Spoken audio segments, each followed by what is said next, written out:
Just as George R. Martin has taken more than a decade to complete the Game of Thrones saga, my Slay the Spire deck building guide is also taking forever to complete. We've covered the Silent and the Defect, but today we're finally looking at the Ironclad.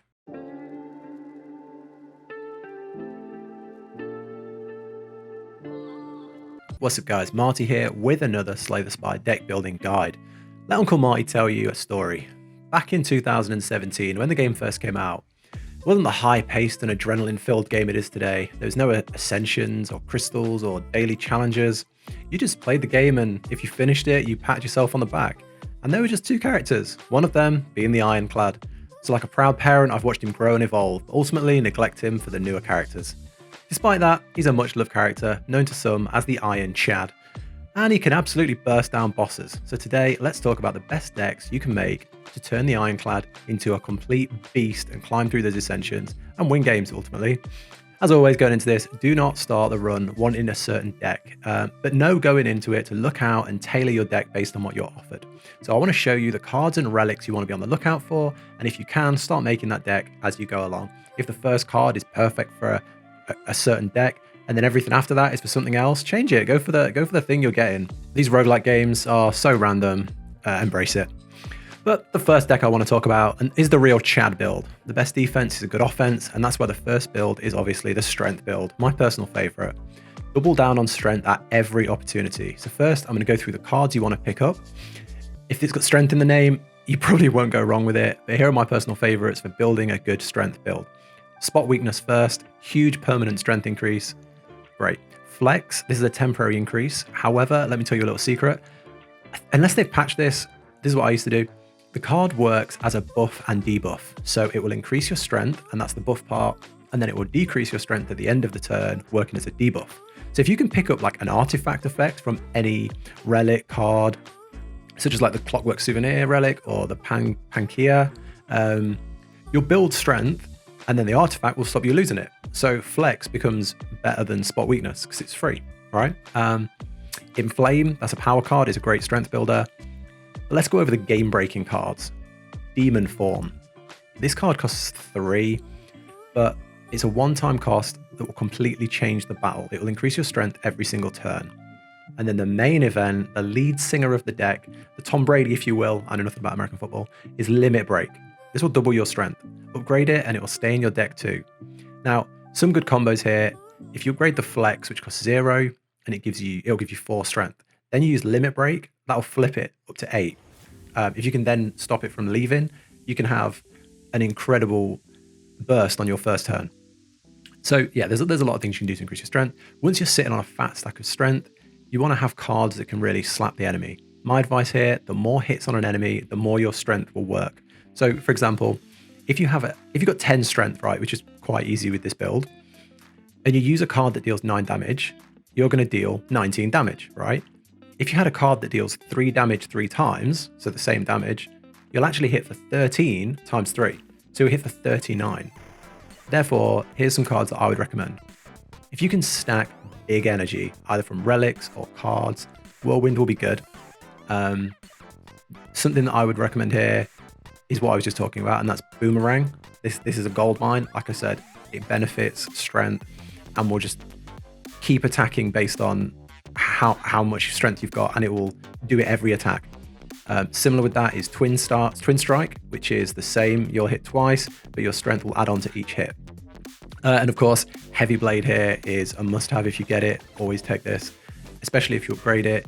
You're just really slapping them with your strength times whatever multiplier it is.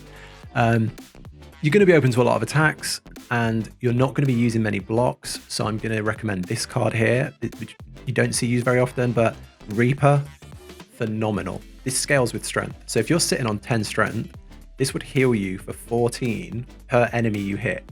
So yeah, there's a lot of multiple enemy fights. So I was on a build where I've rarely rested because I was getting all my recovery from this. I wasn't blocking, I was just healing with this every turn, every game, okay, round, match, combat.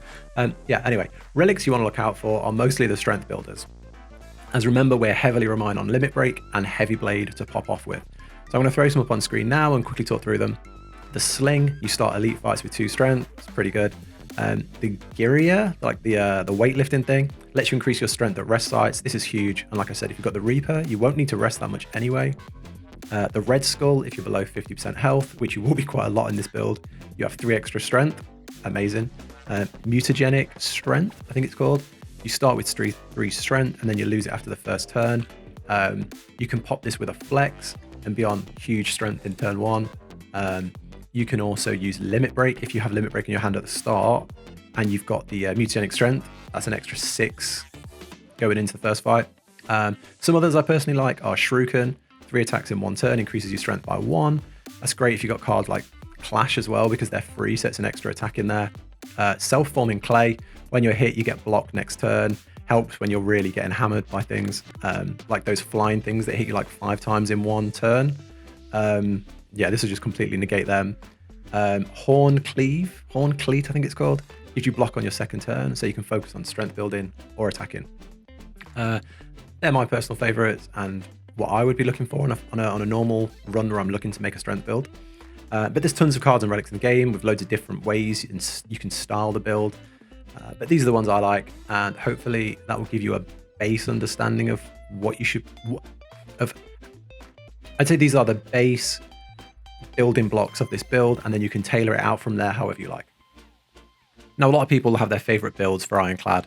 Some are going to be skillful, some are going to be really defensive. But I just like to hit the enemy in the face with high damage because that's what I think Ironclad is best at, and that's what is, in my opinion, the easiest way to climb the Ascensions. So the second deck I would highly recommend trying, it's not for everyone, this one, is the Rampage build. If you like the Defect and you've tried the Claw build, so I covered a video on the best Defect builds, and in the comments everyone was typing Claw is law, and that's because people love the Claw build, where you cycle Claws into your hand and you burst the enemy down. And we do a similar thing here with Rampage. The key difference here is you don't want 50 Claws, you want 1 Rampage, and you want to upgrade it. Rampage deals 8 damage, and then every time you use it, it deals an extra 5. If you upgrade this card, that goes to be an extra 8. So for example, the first time you use it in a combat, it does 8. The second time, it does 16, and so on. If you're only using this once or twice a combat, it's a pretty dead card. If you're using this the right way in this build, it's crazy. So what you want to do is use the card all the time, right? That sounds like a no-brainer. And to do that, you want to keep your deck tiny. And I know this is a deck builder game, and I'm telling you to strip the deck down to nothing. But yeah, that is the tactic here. And I mean, every chance you get, remove a card from your deck. Strikes, defends, get rid of them. Shops, events, whatever chance you get, remove the cards. And just take cards that are going to benefit this type of deck. And I'll go through them now. What you want to do is try and cycle Rampages into your hand at every opportunity, so you use it every single chance you get. So cards to do that, Warcry is great. This you literally can pick the card that you get in your hand next turn, so you can pick to put Rampage into your hand next turn, so you guarantee that you're going to get it. If Warcry pulls it from the draw pile, you can also get Headbutt, which pulls a card from your discard pile, so you've got both bases covered. Battle Trance is really good too for card draw. I think it puts 3 cards into your hand, which is awesome. So once you're getting cards that put Rampage into your hand, you want to make the best of it. And to do that, you want to make the enemy vulnerable, which surprisingly Ironclad is really good at. Any vulnerable cards or relics work well here, as it will scale Rampage damage massively. Bash, you start with this, it's great. I highly recommend though upgrading Bash, because it's got really bad value until upgraded. The 2 vulnerable for 2 costs seems really bad. I'd highly recommend upgrading it to just 3 vulnerable, and then it won't be gone. Because like if you use all your energy to use Bash, the next turn you've only got 1 vulnerable left, and then before you know it, it's gone. 3 vulnerable, you definitely get more value for it. Similar to Bash, you've got Uppercut, which is a similar thing, but it also inflicts weakness, which is great. Thunderclap 2 is a great choice, because this hits more than 1 enemy. On the relic side, Bag of Marbles is great. 1 vulnerable to all enemies at the start of combat. This will help destroy an adds on the first turn. The Paper Frog is a game changer here. If you get this, you're going to have fun. This makes vulnerable damage go from 50% to 75%, which is bizarre. And that is really it. Get Rampage in your hand, make the enemy vulnerable, keep your deck small. Use Rampage every chance you get. The Peace Pipe works really well. That's a relic that lets you remove cards at rest sites. If you're struggling to thin your deck, that's a really helpful one. And then a real, like a finisher card here, if you want to really go all in, is double tap. Yeah, you get an upgraded Rampage doing like 40 damage. Stick at 40 damage plus a vulnerable, and then you throw in a double tap. That's going to kill bosses. It's crazy. And the deck is really hard to pull off, to be honest, but it's so fun and so powerful. And if the stars align and you get it to work, you are going to have a great time. And that's why it's one of my favorites. The next deck here is also super gimmicky as it relies on one card, but it is all about slapping the enemy in the face with so much force it will knock them into next week. And this is all about the Searing Blow build. Searing Blow is it's Slay the Spire's best kept secret in my opinion. Not enough people talk about this, so I want to shed some light on it and open your eyes to this amazing card that you're probably sleeping on. This card deals 12 damage for 2 energy, so it's awful, and you've probably never take this card. But it can be upgraded an unlimited amount of times. But there's something that it doesn't quite tell you. The card upgrades are exponential. So, sorry again for going into maths, but this upgrade is based on the following formula. N plus 7 over 2 plus 12. So to simplify that, it just means that the amount it will upgrade goes up the more it has been upgraded. So for example, the first upgrade will take it from 12 damage to 16 damage. So it's an increase of 4. So if you've taken this, upgraded it once, you've probably gone, this still isn't worth it, and never made this deck again.